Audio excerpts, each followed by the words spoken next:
Part 1. Cosmic Evolution. 7 stanzas translated with commentaries from the Secret Book of Dzyan. Stanza I. The eternal parent, wrapped in her ever-invisible robes, had slumbered once again for 7 eternities. Time was not, for it lay asleep in the infinite bosom of duration. Universal mind was not, for there were no intelligent beings to contain it. The 7 ways to bliss were not.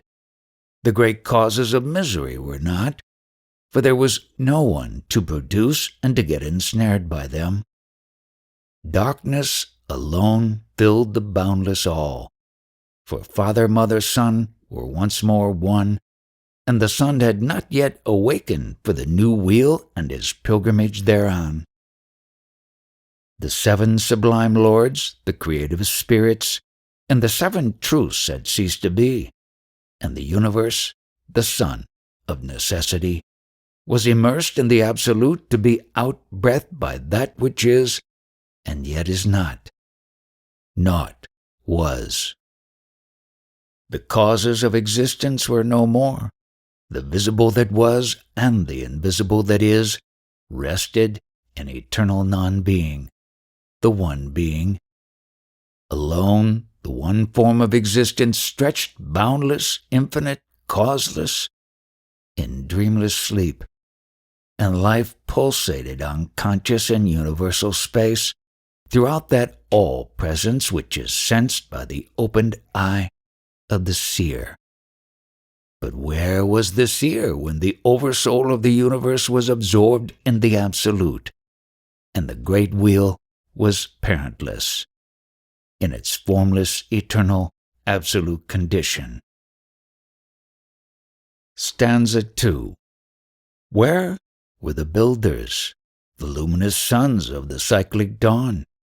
In the unknown darkness, absorbed into the absolute, the producers of form from no form, the root of the world, the mother of the gods in abstract space, rested in the bliss of non-being. Where was silence? Where the ears to sense it? No, there was neither silence nor sound, naught save ceaseless, eternal breath, motion, which knows itself not. The hour had not yet struck. The ray had not yet flashed into the germ. The mother lotus had not yet expanded.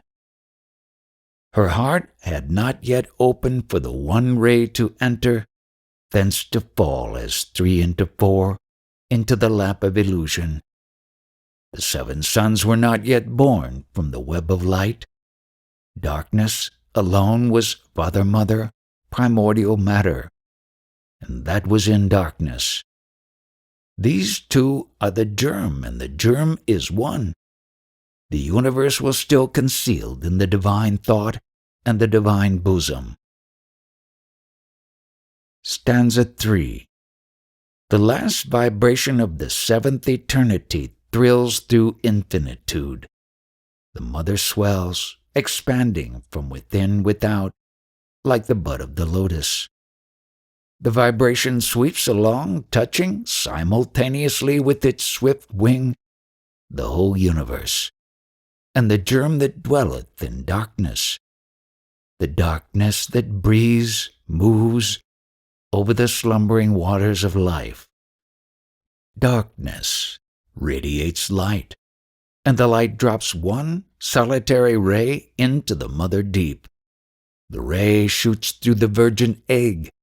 The ray causes the eternal egg to thrill and drop the non-eternal, periodical germ which condenses into the world egg. Then the 3, the triangle, fall into the 4, the quaternary. The radiant essence becomes 7 inside, 7 outside. The luminous egg, which in itself is 3, curdles and spreads in milk-white curds throughout the depths of mother, the root that grows in the ocean of life. The root remains, the light remains, the curds remain, and still Father-Mother is one. The root of life was in every drop of the ocean of immortality, and the ocean was radiant light, which was fire and heat and motion. Darkness vanished and was no more. It disappeared in its own essence, the body of fire and water, or Father and Mother. The unmanifested Logos. Behold, O pupil, the radiant child of the two, the unparalleled effulgent glory, bright space, son of dark space, which emerges from the depths of the great dark waters. It is the new life, the manifested Logos, the Word. He shines forth as the sun. He is the blazing, divine dragon of wisdom. The one is four, and four takes to itself three, and the union produces the seven, in whom the seven which become the host and the multitudes. Behold him lifting the veil and unfurling it from east to west. He shuts out the above and leaves the below to be seen as the great illusion. He marks the places for the shining ones, stars, and turns the upper space into a shoreless sea of fire, and the one manifested element into the great waters. Where was the germ, and where was now darkness? Where is the spirit of the flame that burns in thy lamp, O pupil? The germ is that, and that is light, the white buoyant sun of the dark hidden Father. Light is cold flame, and flame is fire, and fire produces heat which yields water, the water of life in the great Mother, space. Father-Mother spin a web, the universe, whose upper end is fastened to spirit, and the lower one to its, the spirit's, shadowy end, matter. And this web is the universe spun out of the two substances, made in one which is spirit matter, Father, Mother. It, the web, expands when the breath of fire, the Father, is upon it. It contracts when the breath of the Mother, the ether, touches it. Then the suns, the elements, and their intelligences dissociate and scatter, to return into their mother's bosom at the end of the great day, and re-become one with her. When it, the web, is cooling, it becomes radiant, and the suns expand and contract to their own cells and hearts. They embrace infinitude. Then Father, Mother, Spirit, Matter, send intelligent force to harden the atoms. Each atom is a part of the web, the universe, reflecting the self-existent Lord, primeval light. Like a mirror, each becomes in turn a world. Stanza 4. Listen, ye sons of the earth, to your instructors, the sons of the fire. Learn there is neither first nor last, for all is the one number issued from no number. Learn what we who descend from the primordial seven, we who are born from the primordial flame, have learnt from our fathers. From the effulgency of light, the ray of the ever-darkness sprang into space the reawakened energies, the highest creative intelligences. The one from the egg, the six, and the five. Then the three, the one, the four, the one, the five, twice seven, the sum total. And these are the essences, the flames, the elements, the builders, the numbers, the formless, the forms, and the force of divine man, the sum total.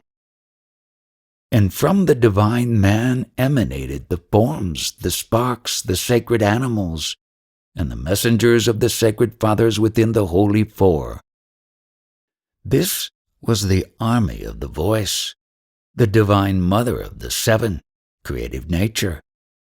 The sparks of the seven are subject to and the servants of the first, the second, the third, the fourth, the fifth, the sixth, and the seventh of the seven. These sparks are called spheres, triangles, cubes, lines, and modelers, for thus stands the eternal cause, the Word, which is darkness, the boundless or the no number, chaos or space. The zero equals to X. One, the Ancient of Days, the number for He is one, the Spirit of life. Two, the voice of the Word, Father, Mother, the numbers for He is 1 and 9. 10, the perfect number applied to the Creator. 3, the formless square. And these enclosed within the circle are sacred 4, and the 10 are the formless universe. Then come the suns, the planets, the 7 fighters, the 1, the 8th, our sun, left out, and his breath which is the light maker. Then the second 7, who are the recorders produced by the 3, Word, voice, and spirit. The rejected sun is 1. The suns are countless. Stanza 5. The primordial 7, the first 7 breaths of the dragon of wisdom, produce in their turn from their holy circumgyrating breaths the fiery whirlwind, incandescent cosmic dust. They make of the whirlwind the messenger of their will. Divine thought becomes motion. The swift son of the divine sons, whose sons are the recorders, runs circular errands. Fohat is the steed, and thought is the rider. He passes like lightning through the fiery clouds, takes 3, 5, and 7 strides through the 7 regions above the 7 below, the 14 planes of consciousness. He lifts his voice and calls the innumerable sparks, and joins them, chemical combinations. He is their guiding spirit and leader. When he commences work, he separates the sparks of the lower kingdom, mineral atoms, that float and thrill with joy in their radiant dwellings, gaseous clouds, and forms therewith the germs of wheels, centers of force. He places them in the 6 directions of space, and 1 in the middle, the central wheel. Fohat traces spiral lines to unite the soul in man with the spirit, the crown. An army of the sons of light stands at each angle, and the recorders in the middle wheel. They, the recorders, say, "This is good.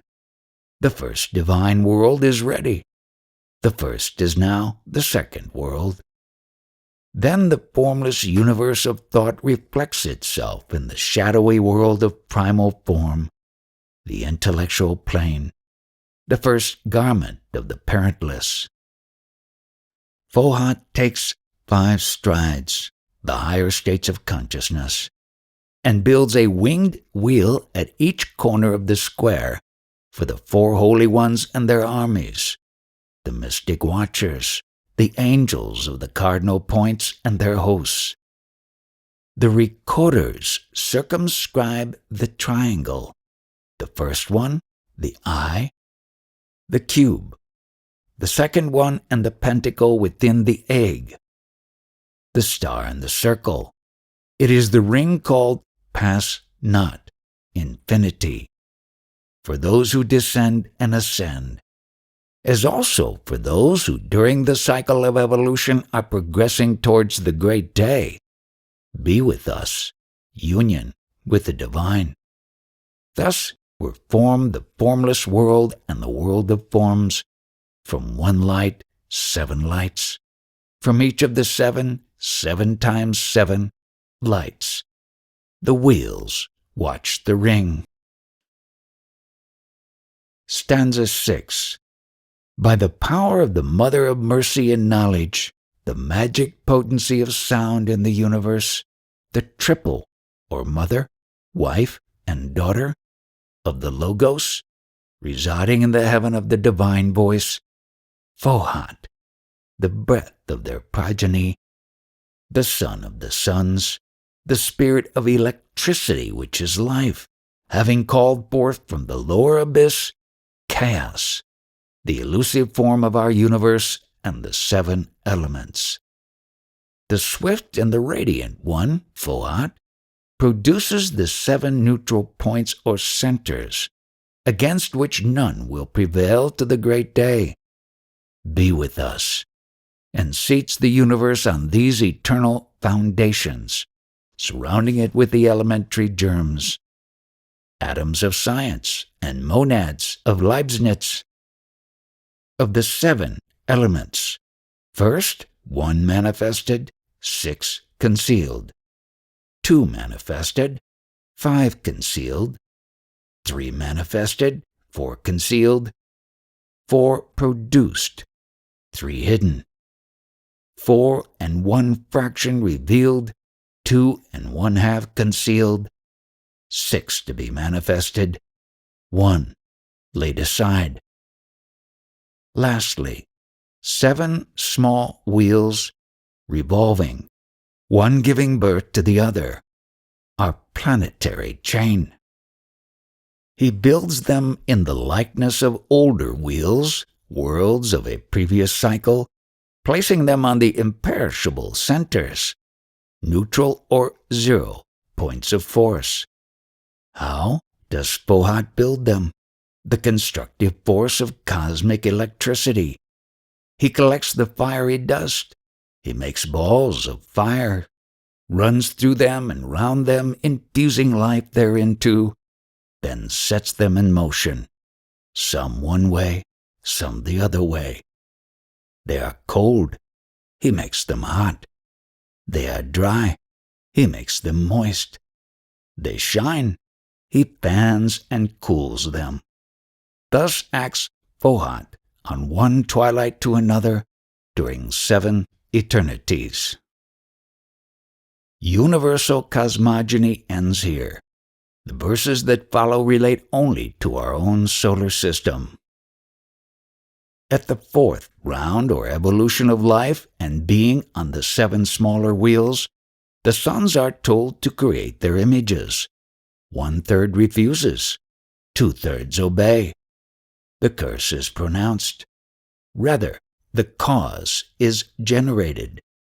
They will be born in the 4th race, suffer and cause suffering. This is the first war. The older wheels, worlds in the earlier rounds, rotated downwards and upwards. The mother's spawn filled with the whole cosmos. There were battles fought between the creators and the destroyers, and battles fought for space. The seed, supersensuous matter, appearing and reappearing continuously. Make thy calculations, O pupil, if thou wouldst learn the correct age of thy small wheel chain. Its 4th spoke is our Mother Earth. Reach the 4th, fruit of the 4th path of knowledge that leads to the perfectness, and thou shalt comprehend, for thou shalt see. Stanza 7. Behold the beginning of sentient, formless life. First the divine vehicle, the one from the mother spirit, then the spiritual soul, and again the 3 from the one, the 4 from the one, and the 5 from which the 3, the 5 and the 7. These are the threefold, the fourfold downward, the mind-born sons of the first Lord, the Logos, the shining 7, the builders. It is they who art thou, me, him, O pupil, they who watch over thee and thy mother earth.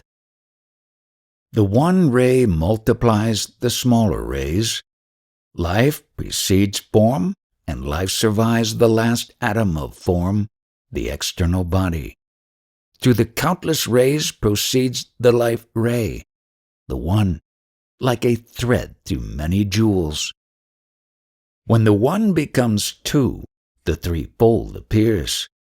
The three are linked into one, and it is our thread, O pupil, the heart of man-plant called Saptaparna, the seven-leaved.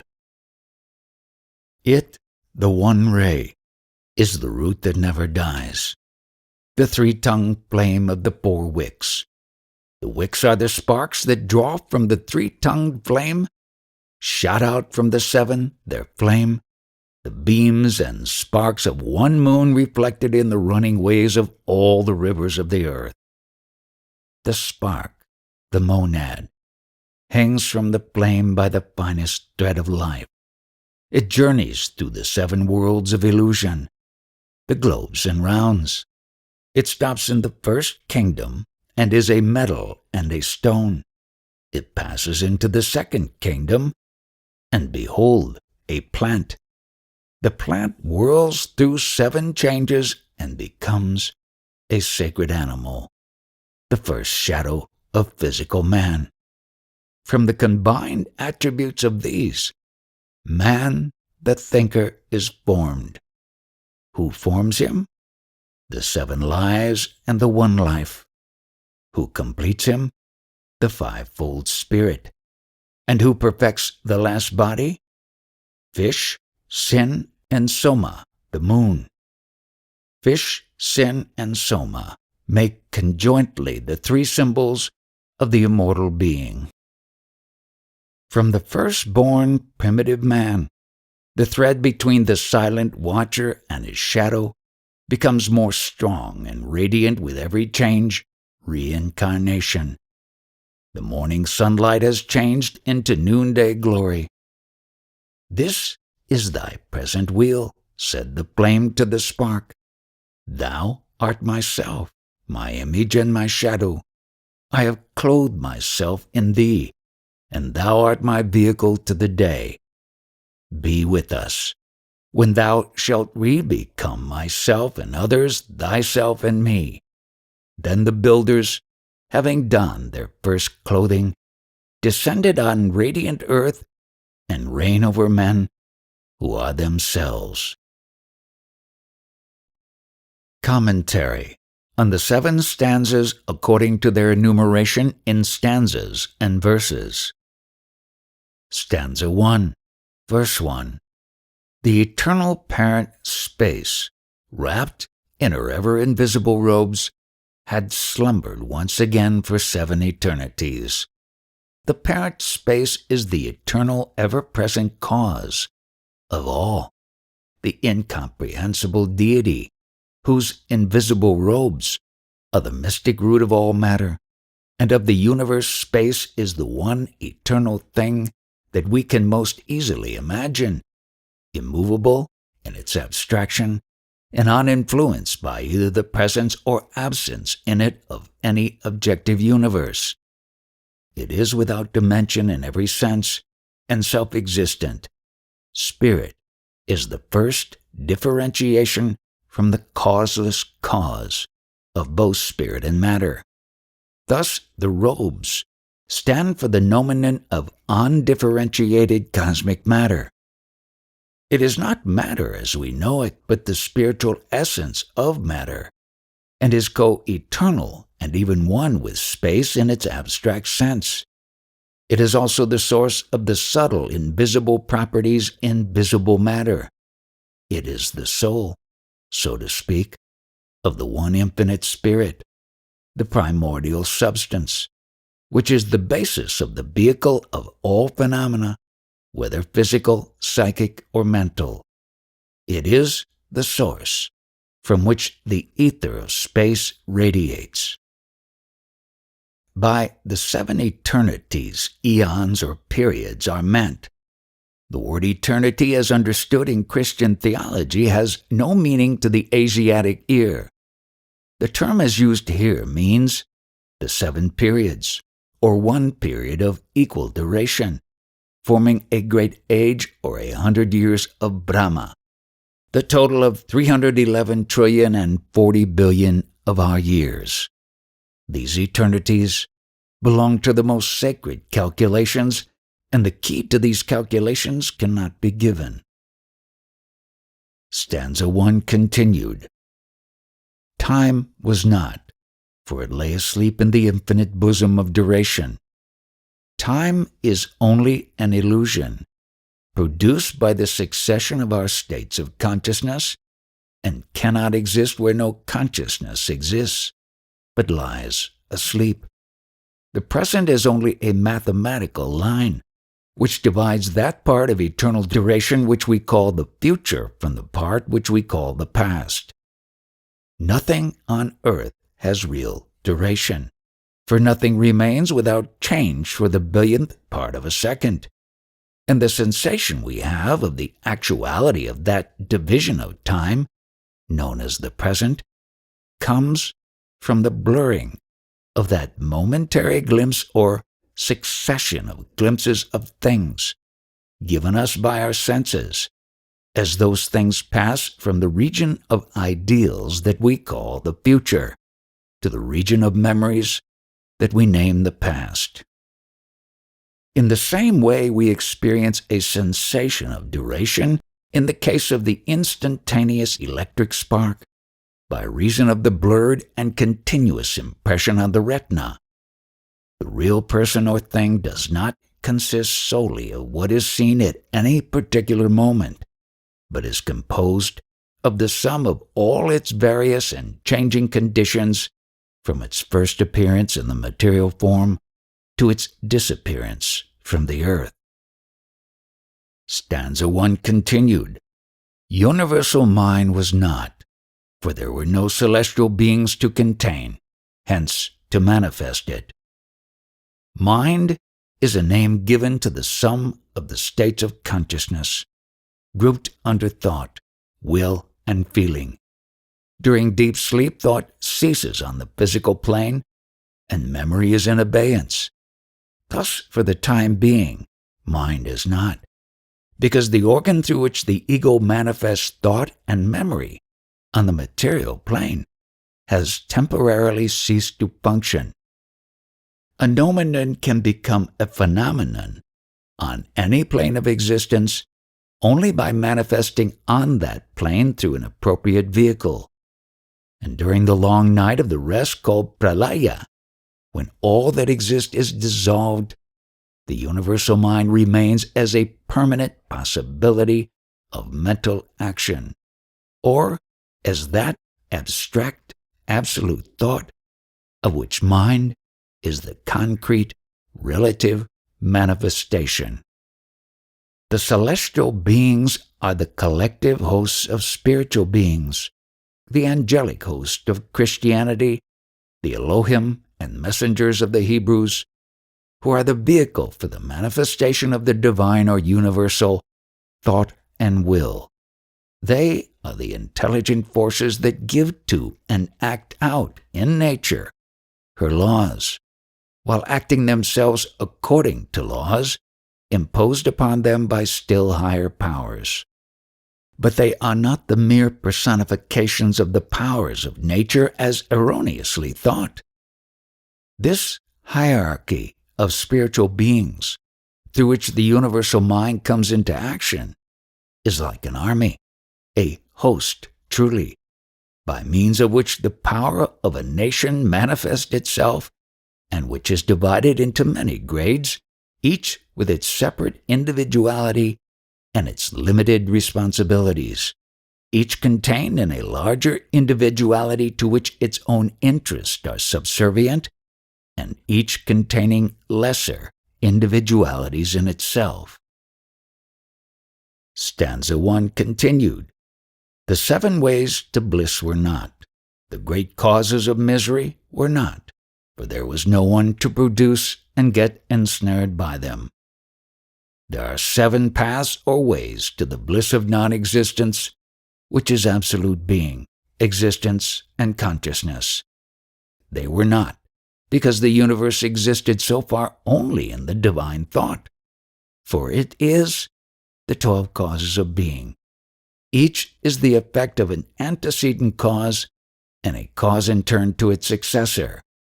They belong to that theory of law as a chain which finally brings karma into full sway, and a theory based upon the great truth that reincarnation is to be dreaded, as existence in this world only entails upon man suffering, misery, and pain. At the same time, it is taught that man may escape the suffering of rebirths and even the false bliss of heaven by obtaining wisdom and knowledge, which alone can dispel the effects of illusion and ignorance. Illusion, the other great cause of misery, is an element which enters into all finite things, for everything that exists has only a relative, not an absolute reality. Nothing is permanent except the one hidden absolute existence which contains in itself the noumena of all appearances. Whatever reality things possess must be looked for in them before or after they have passed like a flash through the material world. But we cannot cognize any such existence directly so long as we have sense instruments, which bring only material existence into the field of our consciousness.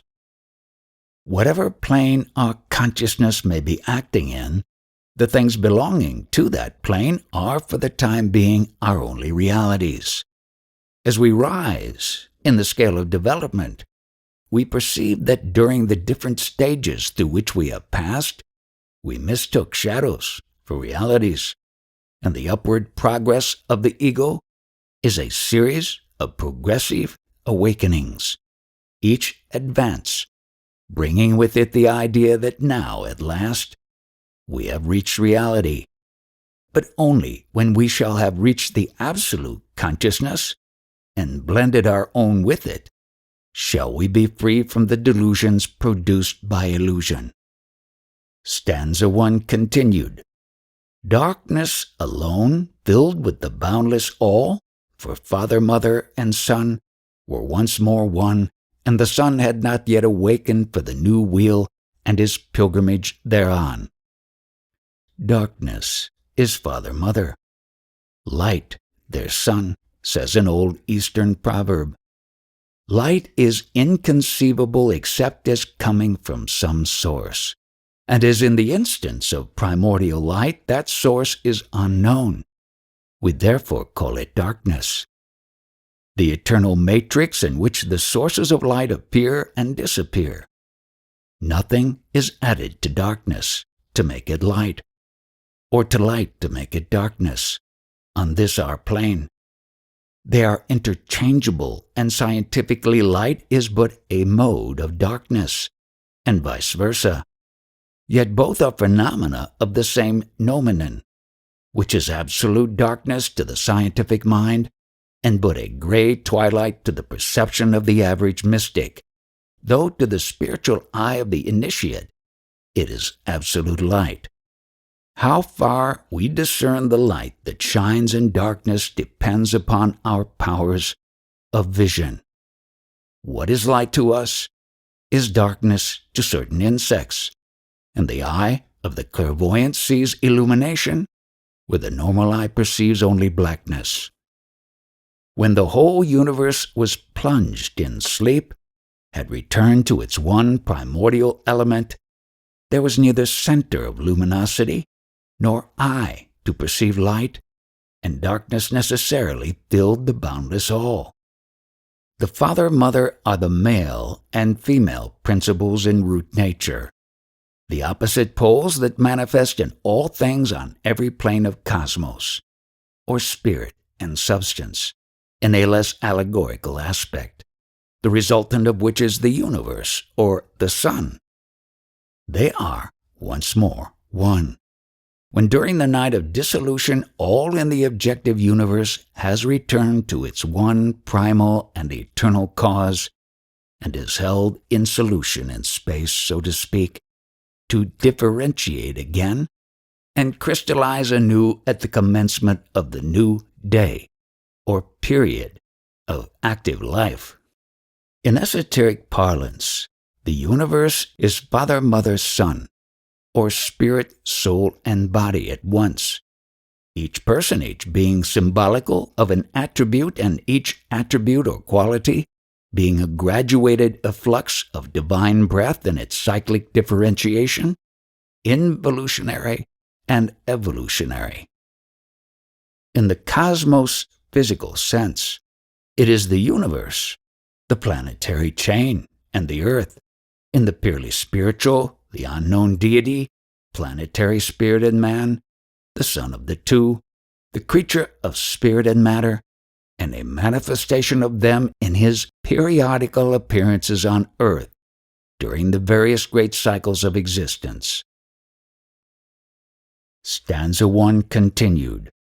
The seven sublime lords, the creative spirits, and the seven truths had ceased to be, and the universe, the son of necessity, was immersed in the absolute, to be outbreathed by that which is and yet is not.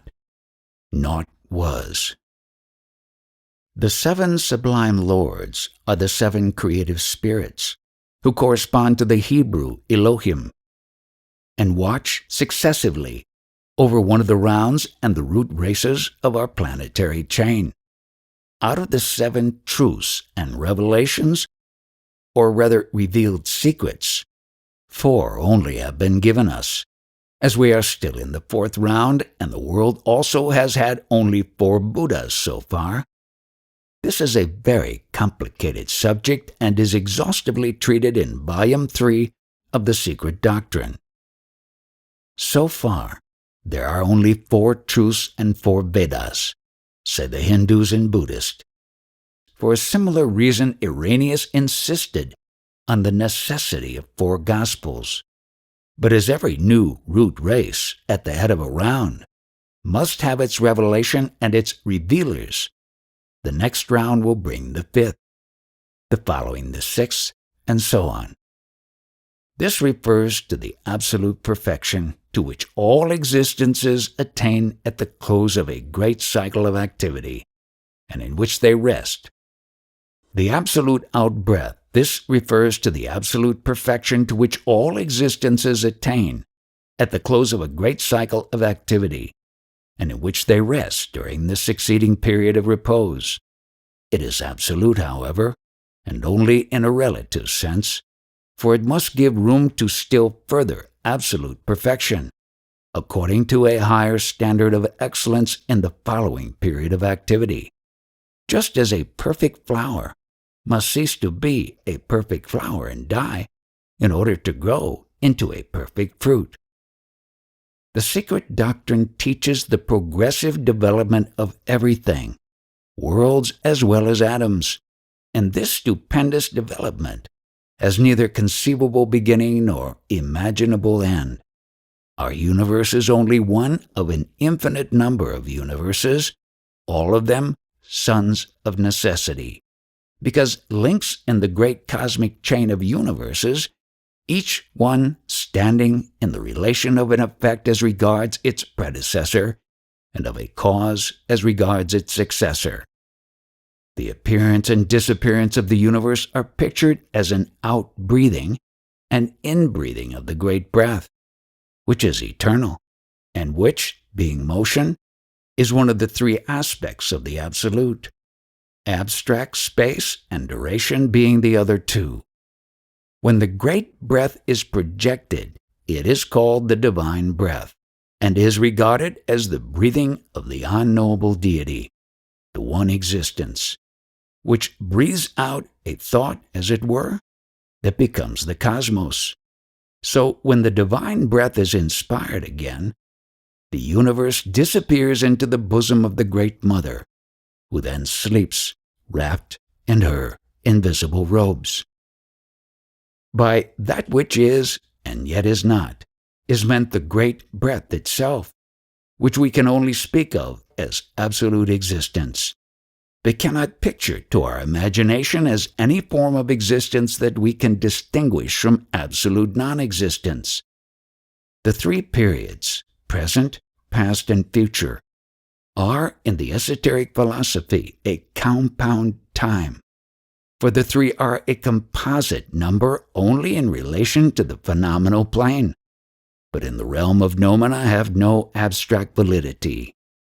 Our ideas, in short, of duration and time are all derived from our sensations according to the laws of association. What is time, for instance, but the panoramic succession of our states of consciousness? That one has to acquire true self-consciousness in order to understand the origin of delusion is a philosophical axiom. The causes of existence were no more. The visible that was and the invisible that is rest in an eternal being, the one being.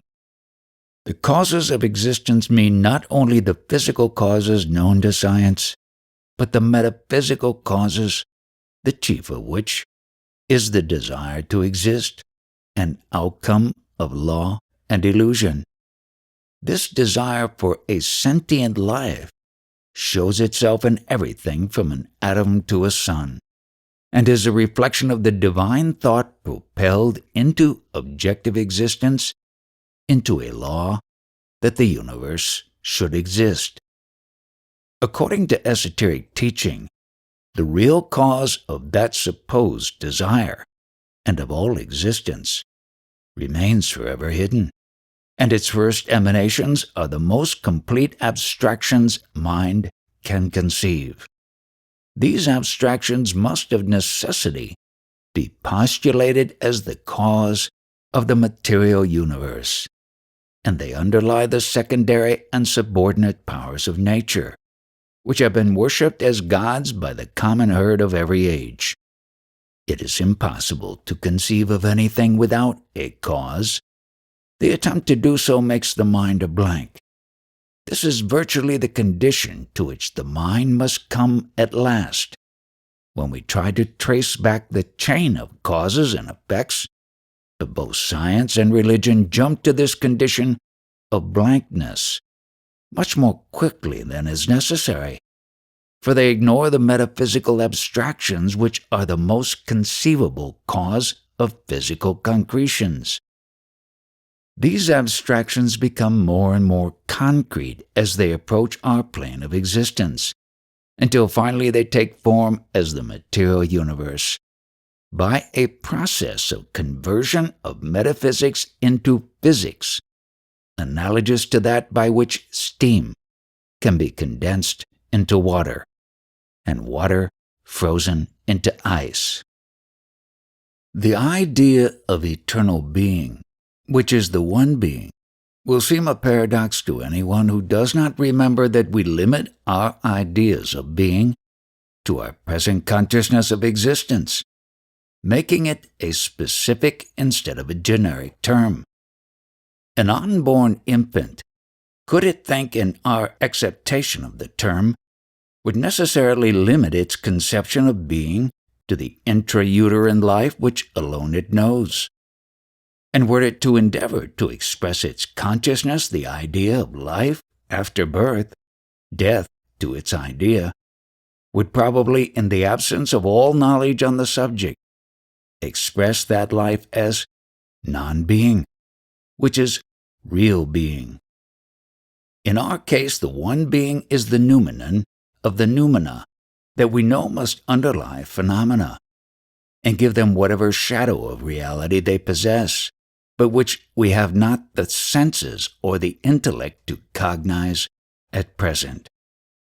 A miner will know what gold will look like when separated from the quartz, whereas the common mortal can form no conception of reality of things separated from the illusion that veils them, and in which they are hidden. The initiate alone, rich with the lore acquired from numberless generations of his predecessors, directs the eye of the seer towards the essence of things in which no illusion can have any influence. It is here that the teachings of esoteric philosophy in relation to the law of causes and the four truths become of the greatest importance, but they are secret. Stanza I, continued. Alone, the one form of existence, stretched boundless, infinite, causeless, in dreamless sleep, and life pulsated unconscious in universal space throughout that all-presence which is sensed by the open eye of the seer. The tendency of modern thought is now to recur to the archaic idea of a homogeneous basis for widely different things, heterogeneity, developed from homogeneity. Biologists are now searching for their homogeneous protoplasm and chemists for their protyle, while physicists are looking for the force of which electricity, magnetism, heat, and so forth are the correlations. The Secret Doctrine carries this idea into metaphysics and postulates a one form of existence as the basis and source of all things. It is in its secondary stage the father-mother of the Buddhist philosopher, the eternal cause and effect, omnipresent yet abstract, the self-existent plastic essence and root of all things. Dreamless sleep is one of the 7 states of consciousness enumerated in Oriental esotericism. In each of these states, a different portion of the mind comes into action, or as a Vedantin would express it, the individual is conscious on a different plane of his being.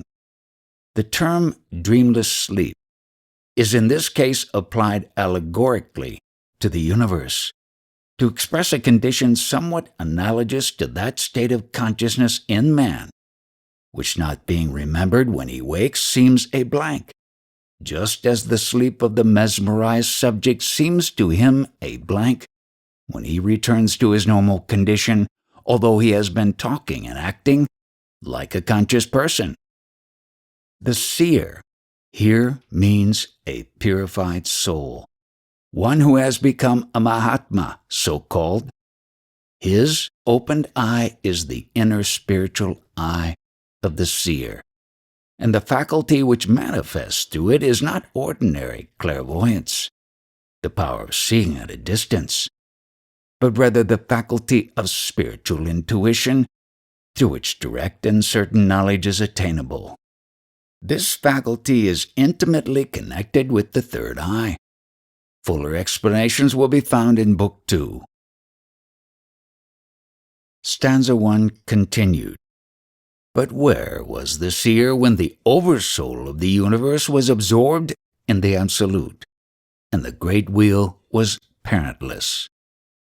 To put it in other words, where was the seer when the soul as the basis of all, the anima mundi or oversoul, was absorbed in self-analyzing reflection, or absolute consciousness?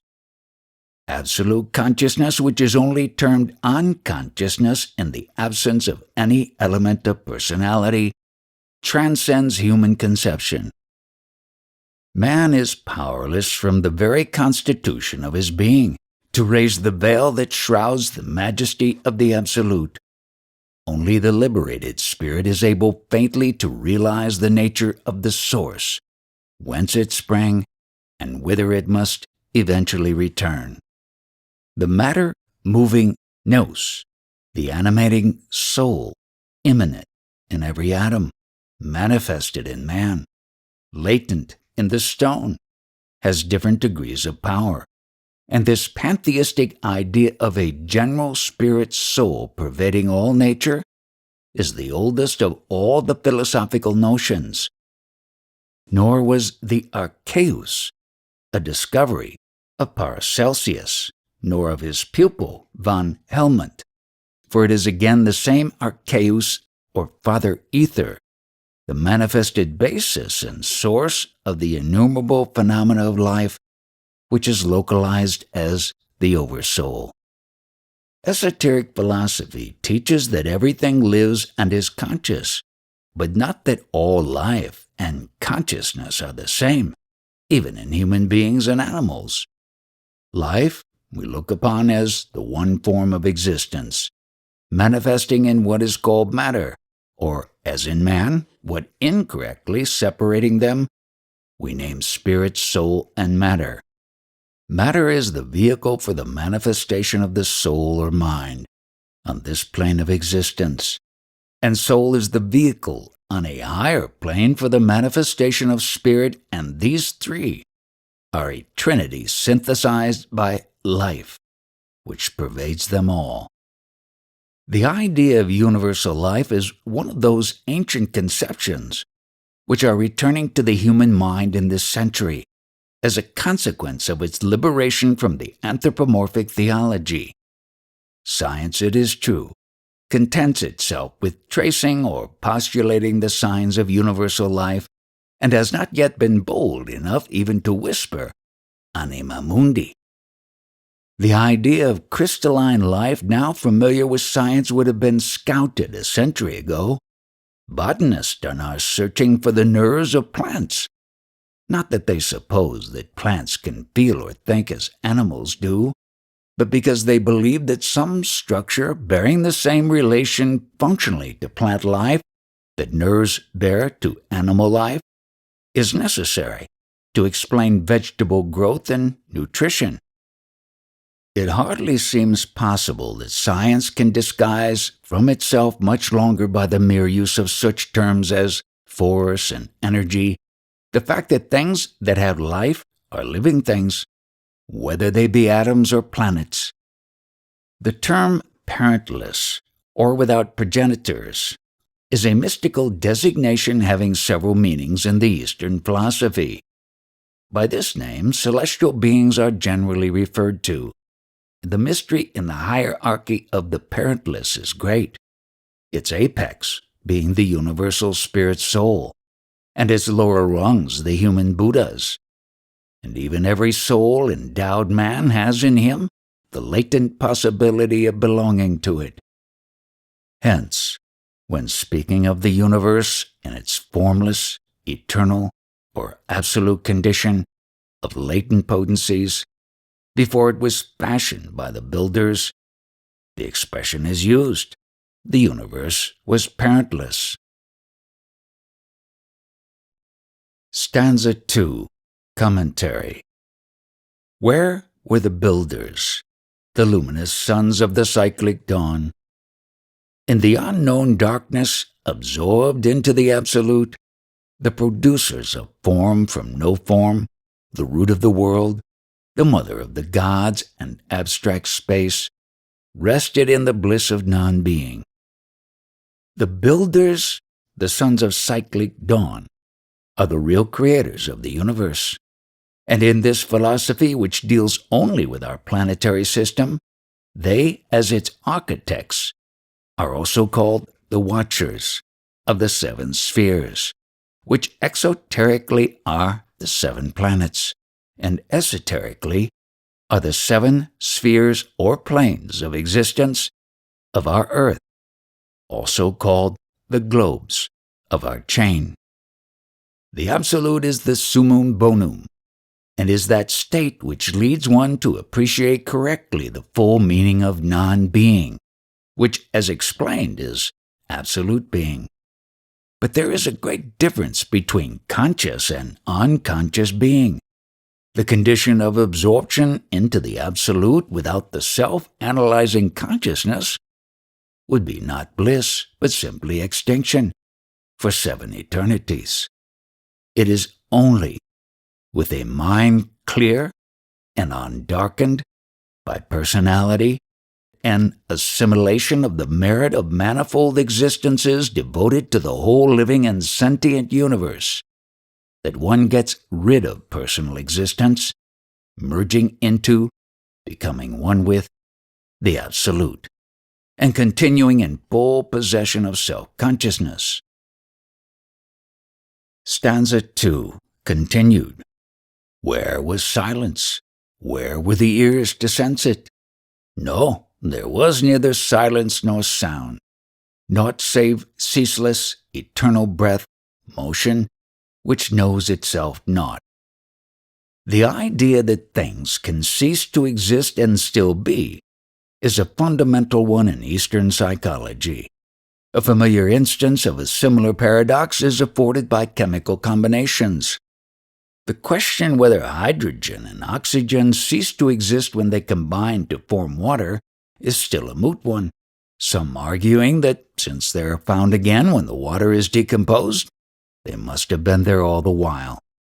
Others contending that as they actually turn into something totally different, they must have ceased to exist as themselves for the time being, but neither side seems to be able to form any conception of the real condition of a thing, which has become something else and yet has not ceased to be itself. Existence as water may be said to be for oxygen and hydrogen a state of non-being which is more real being than their existence as gases, and it may faintly symbolize the condition of the universe when it goes to sleep or ceases to be during the cyclic night, to reawaken or appear again when the dawn of the new cycle of active life recalls it to what we call existence. The breath of the one existence is a term applied to archaic esotericism only to the spiritual aspect of cosmogony. Elsewhere it is replaced by its equivalent on the material plane, motion. The one eternal element or element-containing vehicle is space, dimensionless in every sense, coexistence with which are endless duration primordial, hence indestructible, matter in motion, absolute perpetual motion, which is the breath of the one element. This breath as seen can never cease, not even during the periods of dissolution. But the breath of the one existence does not all the same apply to the one causeless cause or all beingness, and contradistinction to all being. From it, say the Puranas, will proceed the potencies that will create as they become the real cause on the material plane. Save that one causeless ideal cause, there is no other to which the universe can be referred.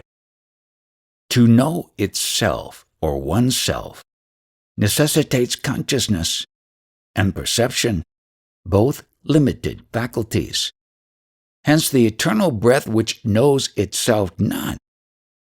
Consciousness implies limitations and qualifications, something to be conscious of, and someone to be conscious of it. But absolute consciousness contains the cognizer, the thing cognized, and the condition, all three in itself, and all three one. We call absolute consciousness unconsciousness because it seems to us that it must necessarily be so, just as we call the absolute darkness, because to our finite understanding it appears quite impenetrable, yet we recognize fully the inadequacy of such terms to express what we so dimly feel. Stanza II continued. The hour had not yet struck, the ray had not yet flashed into the germ, the mother lotus had not yet expanded. The ray of the ever-darkness becomes, as it is emitted, a ray of effulgent light or life, and flashes into the germ, the point in the mundane egg represented by matter in its abstract sense. But the term point must not be understood as applied to any particular point in space, for a germ exists in the center of every atom, and these collectively form the germ, or rather, as no atom can be made visible to our physical eye, the noumenon of eternal and indestructible matter. One of the symbols of the dual creative power in nature, matter and force on the material plane, is the lotus, or water lily of India. The lotus is the product of fire, heat, and water, ether. Fire standing in every philosophical and religious system, even in Christianity, as a representation of the spirit of deity, the active, male, generative principle, and ether, or the soul of matter, the light of the fire, representing the passive female principle from which everything in this universe emanated.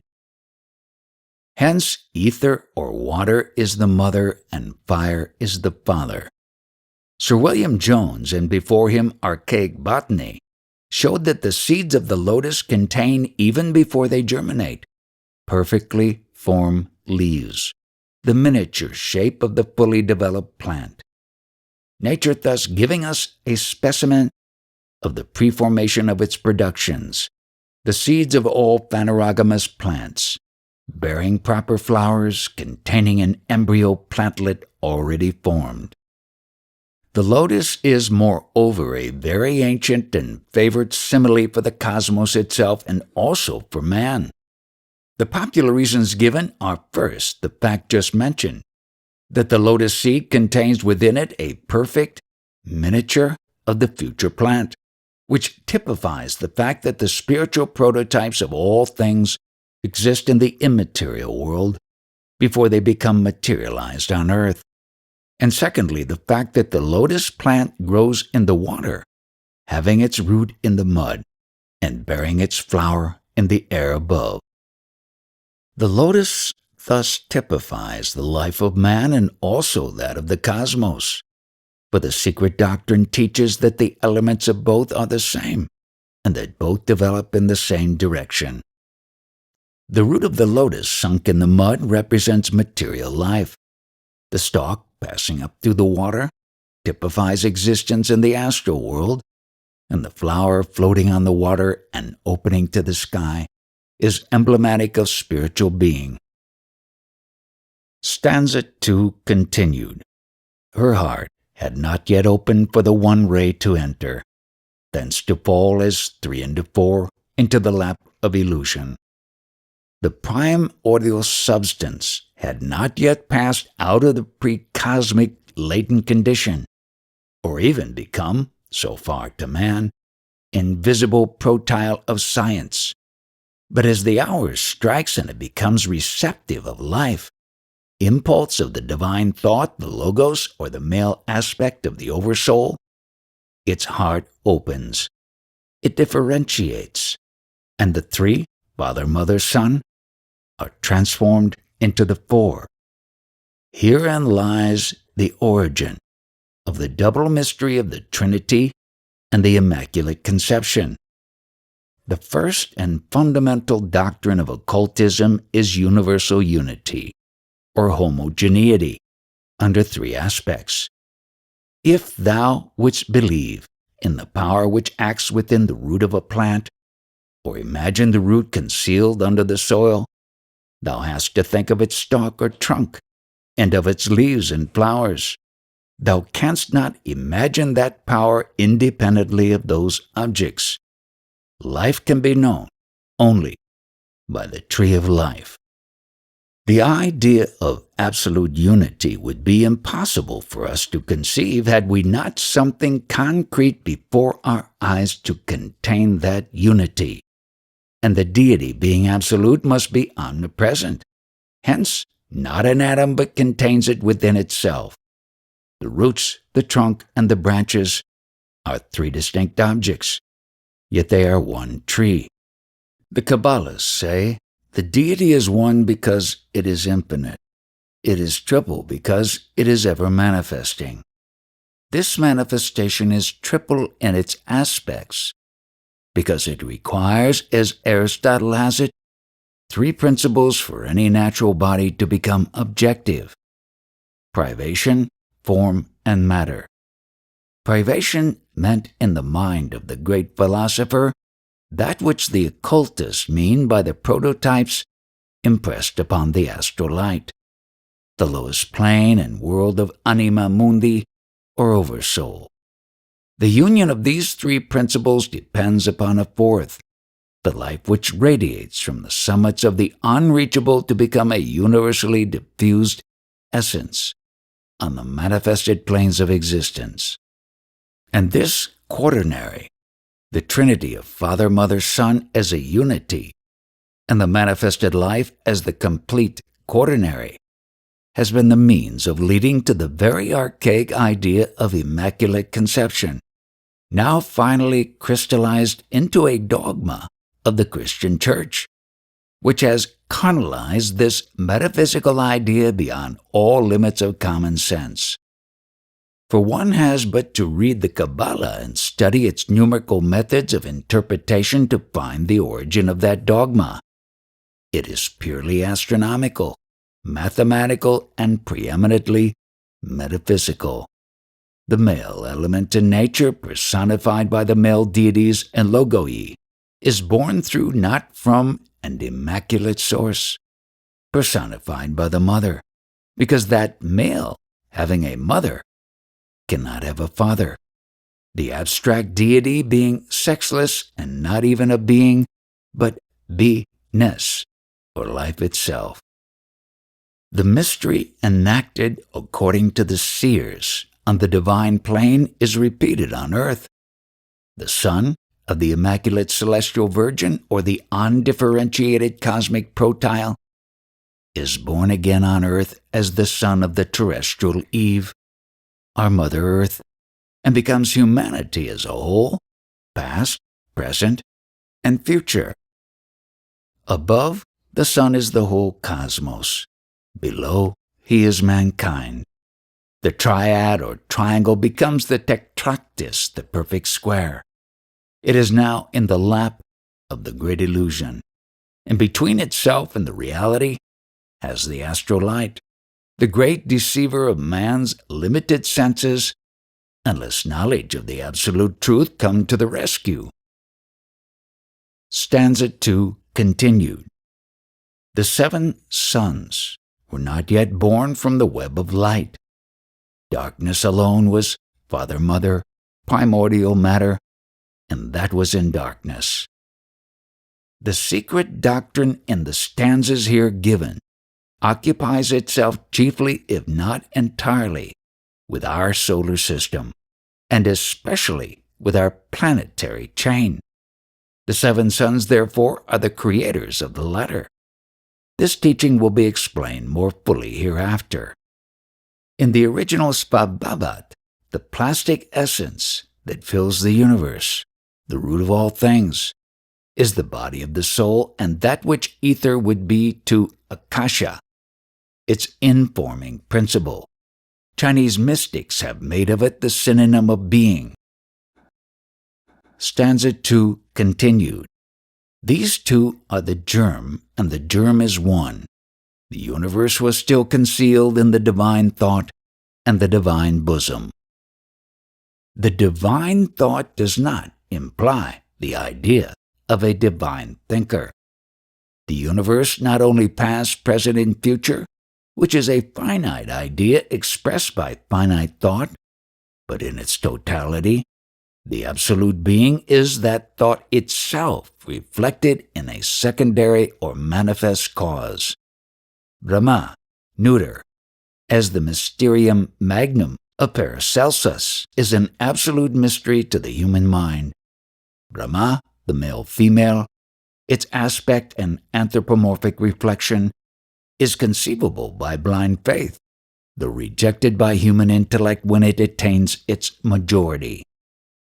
Hence the statement that during the prologue, so to speak, of the drama of creation or the beginning of cosmic evolution, the universe, or the sun, still lies concealed in the divine thought, which had not yet penetrated into the divine bosom. This idea, note well, is at the root of all the allegories about the sons of God, born of immaculate virgins.